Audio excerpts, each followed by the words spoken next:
I think this community really is working to make at least how much we can in our area a better place. And they are doing that because they love their country. I think that, for me, that is kind of Fernwood.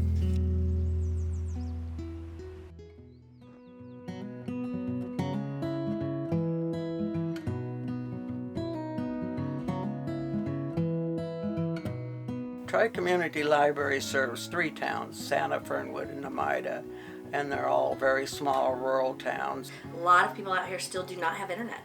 So they would come and use the wireless that we offer till 9 o'clock at night. And that would be an account of about 50 or 60 for years and years. We are now constantly seeing 90 to 100 to 110 on a daily basis in the parking lot using the internet. And I believe the internet is one of those things that people say, if I have to give something up, I can't afford $50, $60, $70 for this thing that I can get for free at the library when I need to go there. Plus this building's kind of caving in. Our roof blew off. We had the carpenters come out and look at it. It's rotten underneath.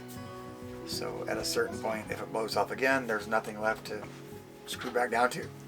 We needed a new library. And we weren't doing all the things then that we're doing now either, but we still needed a new library. 5 years ago, we formed the group New Library Team. First challenge was finding land. The library now is on the opposite side of the highway from the school, and students can't walk across the highway to use the library. They have to be bused. So, they just don't bus the kids over here. The new library will be across the street from the school, so the school will be able to use our facility during school hours.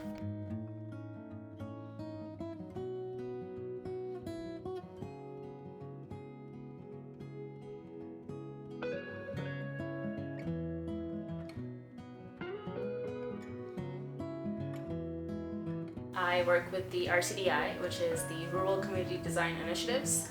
It is a faculty and student-led, where we go around and work with underrepresented communities that need help getting funds. So we sort of help them conceptualize their design and just figure out what they want so that they can take those designs to ask for grants. Our process in the RCDI is co-design, and what that means is we design with communities and not for communities. We try to be with them on the site or meet with them as much as possible to exchange ideas about what we come up with and what their needs are. We don't have space. The new library building will have a couple of meeting rooms where homeschoolers will be able to have meetings. The co-op is huge here. I think there's over 70 students. So. I'm homeschooled, yeah, so it's really nice because if I need to find something here, I can just go grab a book and read about it.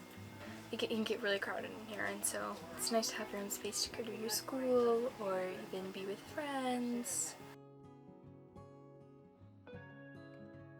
The first thing that was very important to them was their visual view of the younger children and the older teen space. So one of the options that I came up with was just having them just put on a side so that they could be loud as they want but still have someone looking at them, with the concept of having only 3 corners covered and just the 4th one would be open, and you could cover it with a plexiglass or just your normal glass.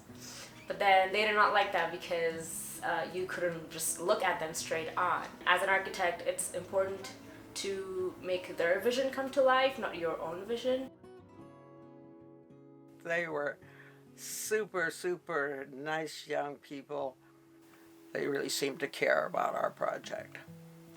I think when you know that you have a common vision, there's not really any need to butt heads. So even if we have a different suggestion about something or they want to change something, we're open to hearing those. I think the biggest complaint is that there's going to be all this traffic, and there already is.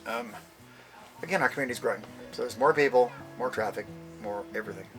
We're managing the best we can. We've done a lot of discussion about traffic control, how we can slow cars down.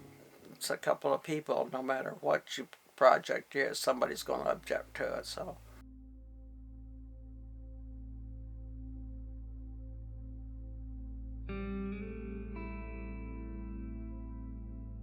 I did not realize at the time, before I arranged all this, that having community meetings like WSU did and those plans would help us in grant applications too. We do well financially, which is really good, but you can't use that money for new construction. Most of our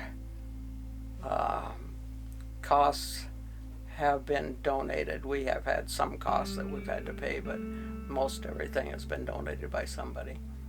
We have a lot of people here that are builders. They will work on the construction for no pay at all. I believe that we have an electrician and a plumber that are going to be volunteering time too. Especially being this far from everything else, we feel quite solo often, and I know that we're not, but it really does begin to feel like it's up to us.